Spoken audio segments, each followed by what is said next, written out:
فقہ کے تیسرے امام شافعی رحمۃ اللہ علیہ، جب آپ سے پوچھا جاتا ہے حضور آپ بتائیے کہ خدا ہونے کی دلیل کیا ہے، آپ کے سامنے ایک شہتوت کا درخت کھڑا تھا، تو پھر ایسے علم والے ہوتے ہیں تو پھر وہ جو سامنے چیز ہوتی ہے وہ اس پر ہی سمجھا دیتے ہیں۔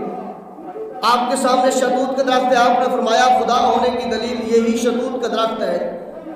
حضور کیسے یہ شہتوت کا درخت ہے، کیسے یہ خدا ہونے کی دلیل ہے؟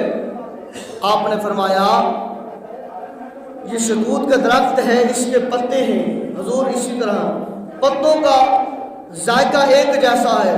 جی حضور بالکل اسی طرح۔ آپ نے فرمایا پھر جب ان کے اوپر ریشم کا کیڑا بیٹھتا ہے، ان پتوں کو، شہتوت کے پتوں کو جب ریشم کا کیڑا کھاتا ہے تو اس کے اندر سے ریشم نکلتا ہے۔ جب انہی پتوں کو گائے کھاتی ہے تو اس کے اندر سے گوبر نکلتا ہے۔ جب انہی شہتوت کے پتوں کو ایک بکری کھا لیتی ہے تو اندر سے مینگنے نکلتی ہیں۔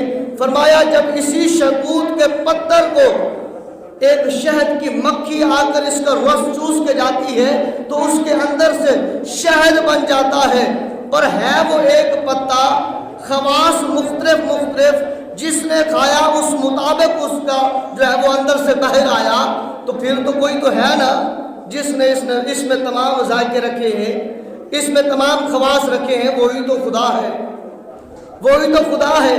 پتا وہی شہتوت کا ہے، اگر ریشم کا کیڑا کھائے تو ریشم نکلے، گائے کھائے تو گوبر نکلے، اگر بکری کھائے تو مینگنی نکلے، اگر شہد کی مکھی اس سے رس چوس کے لے جائے تو شہد بن جاتا ہے۔ تو وہی خدا ہے جس نے ہر رنگ کو، ہر ذائقے کو اس شہتوت کے پتوں میں رکھا ہے۔ یہی دلیل ہے خدا ہونے کی۔